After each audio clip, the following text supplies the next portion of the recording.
예를 들어 문재인, 안철수 어쨌든 1, 2등이니까 긴장이 돼 있을 상태일 텐데 유승민, 홍준표 설전 그건 좀 재밌게 보지 않으셨어요? 사실 저는 문재인, 안철수 두 후보의 설전이 더 재밌었습니다. 아, 그러세요? 네. 그럼 어떤 대목이? 왜냐면 그 두 분이 이렇게 아주 세련된 정치인은 아직 아니구나라는 걸 느꼈고, 특히 이제 문재인 후보는 어제 막 상대방의 이름을 잘못 불렀다고 막 놀림을 당하기도 했고, 그 다음에 또 안철수 후보는 문재인 후보가 뭐라고 하니까 이제 발끈해가지고 화난 모습이 사실 얼굴에 그대로 드러났거든요. 이게 피부 경련이 일어났다고. 예.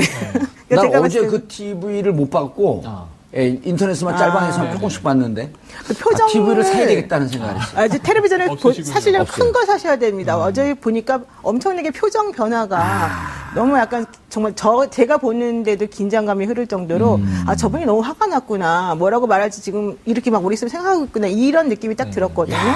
근데 그 두 분이 할 때가 너무 재밌었고, 오히려 저는 그 두 분이 사실 뭐 두 분 중에 누가 되더라도 뭐 잘 하시겠지만은 이 사람들은 아직까지 이렇게 때가 덜 묻은 거 아니냐? 이런 생각까지 할 정도였어요. 물론 때가 많이 묻었겠죠. 사실 근데 제 입장에서 때가 봤을 덜 묻은 때는 거로 봐주세요, 그냥. 다른 분들에 비해서는 좀 많이 좀 세련되지 않은 게 오히려 더 풋풋하게 다가왔고. 자, 목욕탕 이론을 한번 가볼까요? 누가 때가 제일 많이 묻었는지서부터.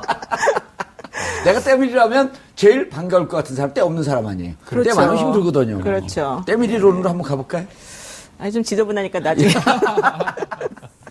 자, 김대현 기자님. 예. 이게 저희가 이제 재밌으라고 하는 게 아니고 아주 최고의 평론가들 아니에요. 그리고 변호사인데 변호사보다 더 뛰어난 평론을 하고 계시고. 그러게요. 뭐냐, 우리들의 관점에서도 정책보다는 그분의 애티튜드, 태도, 자세, 그렇죠. 이런 거에 더 관심이 가거든요. 국민들이 들으면서 뭐 내용이 들어왔을까요? 쟤는 왜 저렇게 화났지? 아니, 저분은 왜 저렇게 말을 더듬지? 뭐가 저렇게 긴장되지? 이런 걸 더 보이지 않을까요? 그래서 어느 사회학자는 그렇게 얘기하더라고요. 연설을 해도 말로 전달되는 건 7, 8밖에 안 된다.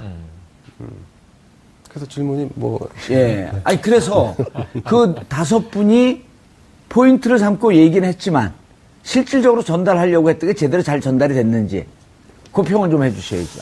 글쎄, 어제 방송이 끝나고 나서 이제 각 후보별로 가장 기억에 남는 키워드가 뭐였냐 했는데, 거기에 뭐, 홍준표 후보는 안타깝지만 세탁기였고, 유승민 후보는 사드였고, 안철수 후보는 4차 산업혁명, 그 다음에 심상정 후보 노동, 문재인 후보는, 뭐 이건 좀 뭐 이해가 안 가긴 하지만, 설득력이 좀 떨어지긴 하지만, 소득주도 성장론이 가장 기억에 남았다는 뭐 이런 온라인상에 이제 얘기들이 돌고 있는데, 그 말씀하신 대로 저는 사실 여기서 야, 소득주도 성장론을 잡아낼 시청자분들이 있었을까요? 그러니까 이제 아까 말씀하신 대로 그 문 후보가 사실은 굉장히 좀 부드럽게 어제 좀 진행을 한 걸로 좀 평가를 받고 있습니다. 상대적으로 긴장도 좀 덜한 것 같고, 다만 이제 그 토론에 등장하지 않아도 될 두 분을 모셔오는 바람에 해프닝이 있었지만 뭐 아시겠지만 이재명, 그러니까 유시민 이 두 분을 불러왔지 않습니까?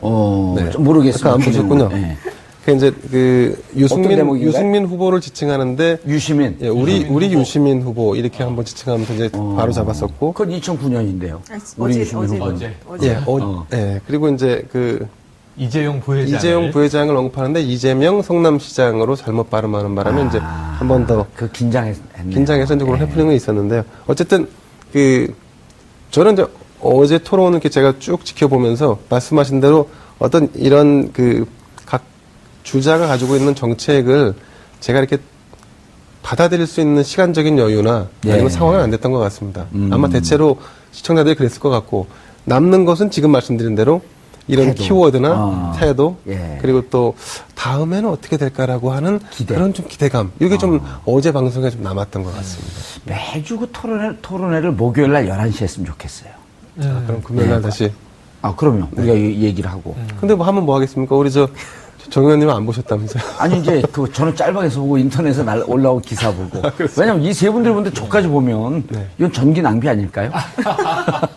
아유, 몇 분이나 하려고요. 네. 아니, 티끌모아 태산이죠. 보시면은 아마 저는 정 앵커님이 직접 보셨으면 그 안에서 깨알처럼 이제 포착해낼 어마어마한 팩트 이런 게 있는데, 저는 문재인 후보와 안철수 후보 혹은 홍준표 후보와의 설전에서 문 후보는 어제 강력하게 이 전 노무현 대통령을 소환한 효과가 있었어요. 홍준표 후보가 계속 이제 막말을 했던 중에 뇌물 먹고 자살한 대통령 이런 표현 처음부터 써서 어찌 보면 좀 야권 지지층의 경로를 일으킨 바가 있습니다. 그런데 그 사람의 비서실장을 했는데 그 뇌물 받는 거 못 봤어요? 현장에 있지 않았나요? 몰랐어요? 최순실 예. 아니에요? 거의 최순실 아닙니까? 참여정부에 이런 이제 투로 갔는데 이거 굉장히 좀 공분할 일일 수 있거든요. 그런 거는 네. 홍준표 후보가 문재인 후보를 도와줬네요, 그럼? 그럴 수 있습니다. 그런데 저는 거기서 예. 만약에 지금 어제의 안철수 후보의 스탠스에서 그 공격을 받았으면 어제 토론이 진행됐을까 하는 걱정이 들어요. 경직된 상태에서. 그런데 문재인 후보는 시종 미소를 잃지 않고 예. 그 말을 한마디로 그냥 끊거든요. 지금 그 발언 책임지셔야 됩니다. 그래서 책임지셔야 한다. 이게 굉장히 중요한 이제 하나의 워딩이 돼버렸어요. 그러면 어제. 네. 시청자가 보기에 저 발언에 근데 진위가 의심스럽네. 저는 거기서 좀 아쉬웠던 게 뭐냐면 중수부에서 분명히 얼마를 받았다고 발표했습니다. 이렇게 홍 후보가 얘기를 하거든요. 예. 아니 그럼 검찰은 홍 후보가 이 고 성한종 회장의 뇌물을 받았다고 발표했습니다. 그래서 법원 가서 기소한 무죄 거잖아요. 났죠. 법원 가서 지금 근데 무죄가 법원에서 나왔잖아요. 무죄가 난 거죠. 예. 근데 법원에서 무죄가 났으니까 본인은 나는 세탁기에 들어갔다 왔다 이게 하는 거 아닙니까 지금? 근데 검찰에서는 아직 대법 세탁기는 안 갔잖아요. 그렇죠. 그러니까 대법은 남아있고, 이제 그런 상황인데, 그거는 또 이제 유승민 후보가 공격을 하죠. 대법이 남아있다는 얘기는. 아하. 뭐 이전에 이미 토론회 전에, 자, 이 큰 집으로 돌아와라 그랬더니, 큰 집 가야 될 사람이, 또는 학교 가셔야 될 분이, 이런 표현을 계속 썼거든요. 네. 어제도 그래서 세탁기에 이제 치고 들어온 것으로 보여지는데, 어쨌든 그 뭐 책임지셔야 합니다라는 발언 외에, 범보수 두 분의 이 다툼에서, 두 예. 후보의 다툼에서 재밌었던 것은, 이 유승민 후보에게 강남좌파라고 하거든요. 홍준표 후보가 강남좌파다. 예. 그랬더니 극우 수구 세력이다. 이렇게 또 비판을 합니다. 그러니까 보수 내에서의 정체성 경쟁도 어제 나름 볼만했다. 치열했다. 이런 생각이 들어요. 알겠습니다. 노영희 변호사님, 안철수, 문재인 재밌었다 그랬잖아요. 재밌는 걸 얘기를 좀 해주셔야죠. 혼자만 알고 계실 아까 다 거예요? 했는데 또 해야 되니까. 또 다른 거. 예. 아니 사실 문재인 후보 같은 경우에는 뭐 사람이 참 착하신 분인 것 같아요. 저는 그분 아까 때가 묻지 않았다. 이제 착하신 분이다. 그러니까 그분을 제가 잘 모르지만 예. 우리가 꼭 그렇게 착한 사람이 대통령이 되는 걸 사람들이 원하는지 안 하는지는 모르겠지만 일단은 되게 이렇게 마음이 좀 넓어 보이긴 했었어요. 지금 말씀하신 것처럼 반격할 수 있었는데 그게 이제 본인이 그 순간 그런 생각이 안 떠올랐으니까 그렇게 못했을 가능성도 있지만은 또 하나는 이제 상대방에 대한 예의 같은 것들을 원래 잘 차리시는 분이니까. 그리고 원래 이렇게 논쟁하면서 치유받고 하는 게 능하지는 않아요. 그러니까 그런데 이제 재밌었던 거는 뭐냐면은 안철수 후보도 저는 되게 착한 사람이라고 생각하거든요. 그리고 공평하고 청렴한 사람을 생각하는데 어제 사실은 토론회가 있기 전까지 안철수 후보가 계속 뭐라 그랬습니까? 끝장 토론하자, 원고 없이 한번 하자, 계속해서 공격했어요, 문재인 후보를. 예. 근데 안철수 후보만 문재인 후보한테 그렇게 말한 게 아니고 여러 당에서 전부 다 문재인 후보 토론 못하니까 너 한번 와서 한번 좀 당해봐라 이런 논조를 계속해서 했었거든요. 예. 근데 문재인 후보가 거기에 대해서 그렇게까지 적극적으로 반응은 안 하다가 어제 했는데 의외로 생각보다는 훨씬 잘했고 어허. 또 홍준표 후보 같은 경우에는 문재인 후보가 말한 것에 대해서 제대로 반격을 못했단 말이에요. 그리고 되게 당황해하는 모습 많이 보였었고. 북한에 간다든가 뭐 그런 대목이 있었죠. 이 홍준표 후보는 자 문재인 후보하고 토론하면 내가 10분 만에 제압한다 이런 그렇죠. 소리를 그게 했는데 재밌었죠. 10분 만에 제압이 안 되더군요. 1분 만에 제압됐다라고 하는 네네. 평이 일단 인터넷에 말을 많죠. 조금 그렇죠, 제가 그렇죠. 마무리하면 안 될까요? 아, 네. 저한테 하세요. 두 분 관계없는 모르는 분들의 두 분. 맞아요. 예. 아니요, 잘 알아요. 근데 그래요? 예, 오늘 어쨌든 또 아니 오늘 진행을 바꾸고 거기서 진행하고 이제 제가 끼어들까요? 아니, 근데 어쨌든 간에 이제 그런 얘기가 있었었는데, 결과적으로 어제의 승리자는 논리적이고 정책에 있어서 가장 준비가 잘 됐고, 순발력 있고 훌륭했다고 평가되는 사람은 사실 유승민 후보가 제일 평가 잘 받았고, 네. 심상정 후보 같은 경우는 사실은 상당히 그 색깔이 분명하게 본인이 어떤 식으로 이걸 추구할 것인지에 대해서 사람들에게 선명성을 드러내면서 일관된 정책을 펼쳐줬다, 이런 얘기가 있었거든요. 예. 그리고 이제 홍준표 후보야 뭐 워낙 그 본인의 캐릭터들을 갖기 때문에 특별히 얘기할 건 없는데 그래서 저는 그래서 문재인 후보하고 안철수 후보가 그 약간 정치 프로라고 불리우기는 좀 모자란 그 두 분들이 하는 서로 간에 티격태격하면서 뭔가 좀 해보려고 하는 그런 모습들이 오히려 우리나라의 그 정치, 그러니까 구정치가 이제 새 정치로 바뀌는 과정에서 새롭게 나타나는 그런 어떤 모습이 아닐까. 예. 그래서 우리가 양쪽 후보들을 전부 다 뭐 나쁘다 좋다 이렇게 말할 그렇죠. 게 아니고 네. 저는 그래서 이런 프레임도 상당히 재밌었다 이런 생각을 좀 정말 했었습니다. 알겠습니다. 예. 그 어제 이제 사실 안철수 후보가 가장 주안점을 뒀던 것은 적폐에 대한 프레임을 문재인 후보에게 더 씌우는 것이었을 거예요. 예, 근데 그게 통했나요? 그런데 통하지 않았죠. 통하지 않은 이유는 차후에 일단 말씀을 드리고 왜 이게 중요하냐면 문재인 후보 진영에서는 이 적폐 프레임에서 이제 손을 빼려고 합니다. 왜 빼려고 하냐? 적폐가 과거에 탄핵 정국이라든가 박근혜 전 대통령이 구속되기 전까지는 대상이 명확했어요. 예. 구여권이었고 집권 세력이었는데 대통령이 탄핵되고 구속되면서 그게 사실 약간 옅어지는 측면이 없잖아 생겼습니다. 적폐 세력은 실질적으로 이제 감옥으로 좀 들어가 있는 듯한. 그러니까 약간 예. 좀 이미 이제 좀 철진한 얘기인 것처럼 좀 느껴지는 부분도 있고 책임이 일정 부분 해소된 측면으로 느끼는 국민들도 있단 말이죠. 예. 근데 문재인 후보 진영에서 어떤 그 우를 범했냐 하면 안철수 후보와 같이 연대하는 세력들을 다 적폐로 치부하고 그래서 그것이 하나의 적폐 연대라고 해서 그러니까 일종의 펜스를 치고 편을 가른 거죠. 그렇게 되니까 결과적으로 어떤 현상이 나타났냐면 적폐를 그러니까 척결하겠다고 하는 세력이 소수가 됐고 적폐 세력이 더 커진 거예요. 아하. 대선 구도에서 전혀 의도하지 않게 저쪽 진영이 훨씬 더 커진 거죠. 그러니까 이거는 어떤 그 구도의 싸움에서 스스로 자충수를 둔 격이 됐거든요. 그래서 이제 이걸 빼냈는데 근데 안철수 후보는 이제 이 부분을 다시 더 씌우고 싶었던 거죠. 그래서 이제 자기 진영이 커지는. 그래서 이제 그 어제 TV 토론 와중에 홍준표 그다음에 유승민 후보도 있으니까 그분들을 다 거론하면서 그럼 우리가 다 적폐냐? 그럼 당신만 옳고 우린 다 틀렸냐? 이런 식으로 이분법 논리로 가려고 했는데 근데 안철수 후보가 이 기회를 놓쳤습니다. 왜냐하면 언어 전달력이나 집요함과 논리적인 어떤 그 언어 발언이 예. 좀 떨어졌다는 뭐 이런 평가가 있고 메시지 전달력이 조금 부족했다. 그렇죠. 메시지 전달력이 부족했죠. 그리고 그런 부분들이 결국 아까 말씀하신 대로 논쟁과 같은 어떤 싸움이 아니라 시청자들을 상대로 해서 설득할 수 있는 논리로 갔어야 되는데 그런 부분에 대한 미스테이크가 좀 있지 않았나 싶습니다. 예. 근데 저는 약간 그 부분에서 좀 조심해야 될 것 같아요. 지금 김대영 기자님은 지금 문재인 후보 측에서 그 적폐 프레임을 이제 잘못하는 바람에 안철수 후보를 지지하는 다른 사람들 전부 다 적폐 세력으로 만들어버렸다라고 이제 전제를 그렇게 말씀을 사실 하셨는데. 적폐 만든 게 아니라 그걸 적폐 연대로 치부하다 보니까 그러니까. 상대적으로 적폐를 지금 해소하겠다라고 하는 세력이 더 소수로 느껴지는 거죠. 그러니까 그 부분, 바로 그 지점이요. 그러니까 적폐 연대로 치부하다 보니까 이제 그 부분이 사실은 조금 그 문재인 후보 측에서 계속해서 좀 주장하고 있는 부분이에요. 뭐냐면은 그 안철수 후보가 나를 지지하면 그럼 전부 다 적폐냐? 너는 왜 그렇게 말하냐? 이런 식으로 계속 얘기를 하고 있는 거잖아요. 그렇죠. 그러니까 문재인 후보의 얘기는 그게 아니잖아요. 왜 아니냐? 안철수를 원래 지지하던 사람들은 적폐가 아니에요.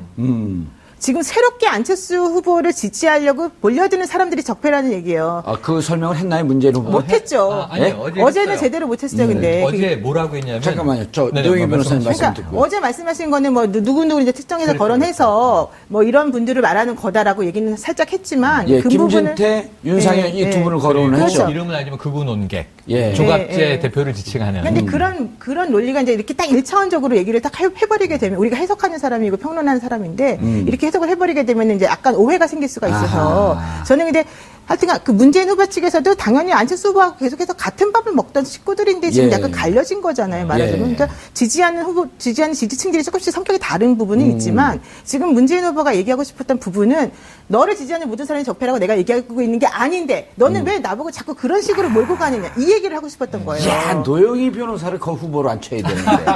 아니 저는 민정수석을 시켜달라니까요. 와, 제가 욕심이 말씀드렸던 있으셨군요. 그게 아니라 저는 우병우 이 전 수석이 빠져나가고 검찰이 꼼짝 못하는 걸 보고서 나는 우리나라에서 최고가 민정수석이다 이걸 깨달았다. 혼자 살아남으시려고 그러시는 거군요. 예, 이건 민정수석이요. 농담입니다. 네. 민정수석이 우리나라에 많습니다. 예, 아니 예, 많은데 독보적이니까. 초중 고등학교에서 수석을 차지하는 민정이라는 학생은 다 민정수석이에요. 약간 썰렁합니다. 왜냐면 아직 노영희 변호사님이 민정수석 시켜달라는 걸 제가 물타기 해야 되거든요. 안 그러면 방송에서 혼납니까? 이렇게 되면. 그럼 아니, 이름을 노민정으로 개명하셔야 돼요. 그리고 수석하시면 되겠네요. 알겠습니다. 최영일. 근데 수석은 괜찮아요? 못해요. 최일등으로 이름을 개명하시죠. 제가 제일 잘한 게 2등인가 그래요. 이 수석은 못 해봤어요. 그래 저는 고등학교 내내 수석을 했는데. 예. 부럽습니다. 제가 네. 좀 더 말씀드릴까요? 두 분 좀 조용히 하시라는데. 이제 노영희 변호사님 말씀하신 것도 맞는 말씀이신데 이제 사실은 이제 그 문재인 캠프 지금은 이제 선대위죠.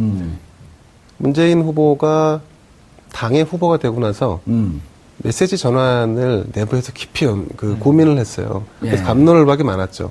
그러니까 예를 들면 적폐로 할 것이냐, 국가 대개주냐, 아니면 이제는 협치나, 아니면 연정이나, 아니면 포용력이나 어떻게 갈 것인지에 대한 고민을 많이 했는데 후보가 일단은 그 적폐를 해소하는 게 일단 국가적인 과제다. 그건 분명하다. 그래서 후보의 뜻이 강했죠. 예. 그래서 이제 그게 수정되고 또 약간 보완되는 과정이 한 열흘 걸렸는데 그 와중에 어떤 일이 벌어졌냐? 안철수 후보가 그 중도 보수 진영을 끌어안으면서 급상승하는 추세로 올라왔단 말이죠. 그래서 나중에는 이제 내부에서 어떻게 궁극적으로 결론이 났냐면 안 된다 이대로는 포용과 통합 그다음에 전체 대한민국을 상대로 하는 그런 포맷으로 가지 않으면 안 된다.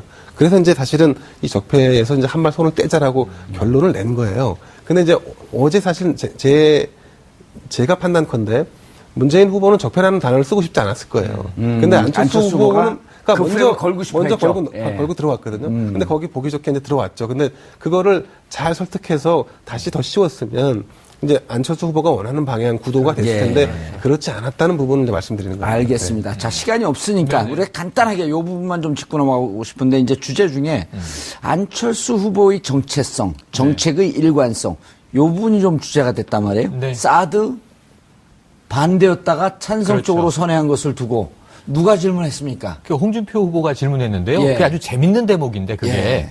지금 그 안철수 재밌는 대목을 꼭 제가 얘기하지 않을까? 미리 좀 하시지 알아서. 아이고 이런 또 제가 예. 또 부족했네요. 예. 안철수 후보의 주적은 문재인 후보예요.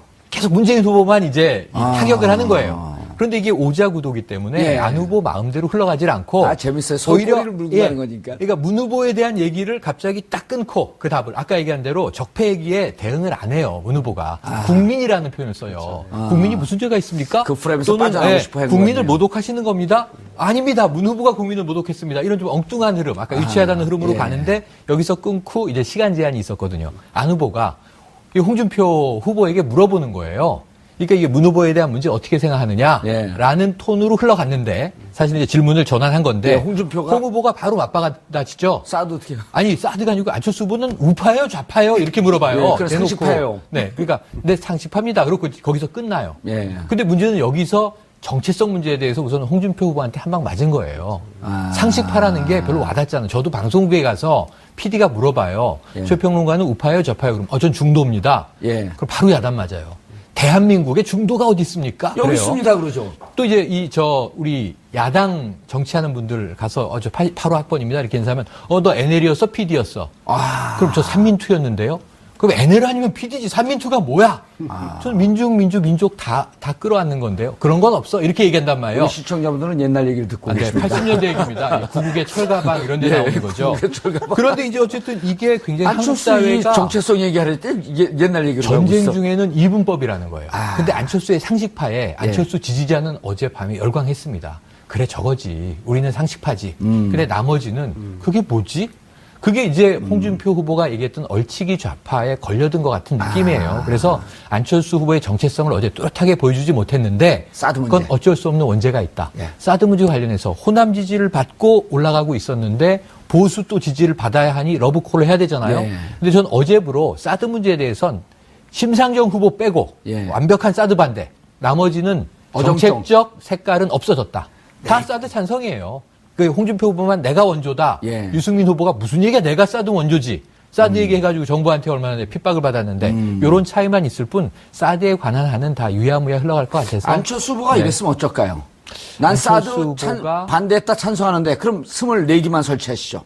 그런데 거기서 상황이 바뀌었기 때문에 예. 나도 입장이 바뀌었다고 설명을 하는데 예. 왜 상황이 바뀌었는지가 그건 설명이 없죠. 설명되지 않고 넘어갔어요. 알겠습니다. 노영희 변호사는 안철수 후보의 정체성, 특히 사드 문제 아니 뭐 표를 얻으려고 여러 가지로 고육지책이라고 봐요. 근데 조금 이율배반적이죠. 네, 근데 그건 저는 인정할 건 인정하고 들어가야 된다고 생각하고 우리가 어떤 하나의 정책이든 하나의 뭐 관점에 대해서 내가 A라고 하는 스탠스를 취했다가 예. 그다음에 B라고 하는 스탠스를 취하지 못하리라는 법이 없고 사람은 항상 변해요. 상황도 변하고 생각이 달라지니까. 예. 그리고 나는 이 타임에서는 이런 생각했지만 다른 사람의 얘기를 들어보니까 이게 아닌 것 같아서 바꿀 수도 있는 거 아니겠습니까? 예. 근데 우리가 너무 바꾸는 것에 대해서 이제 민감해서 말이 너무 계속해서 말 바꾼다. 너 문제다. 이렇게 말하는 건 저는 좀 옳지 않다고 보고요. 예. 다만 그럼에도 불구하고 그리고 아까 말씀하신 것처럼 안철수 후보가 아무런 상황 변화 없이 그냥 오로지 표만을 위해서 저런 식으로 반응하는 것을 사람들이 과연 옳다고 볼 것이냐.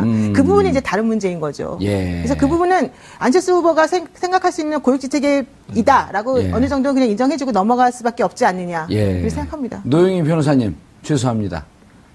이 방송 말 무렵에 가서 이제 말 풀리기 시작했는데 방송을 끝내야 됩니다. 아, 입이 이제 풀리셨네요. 아이고, 예. 어떡하죠? 예.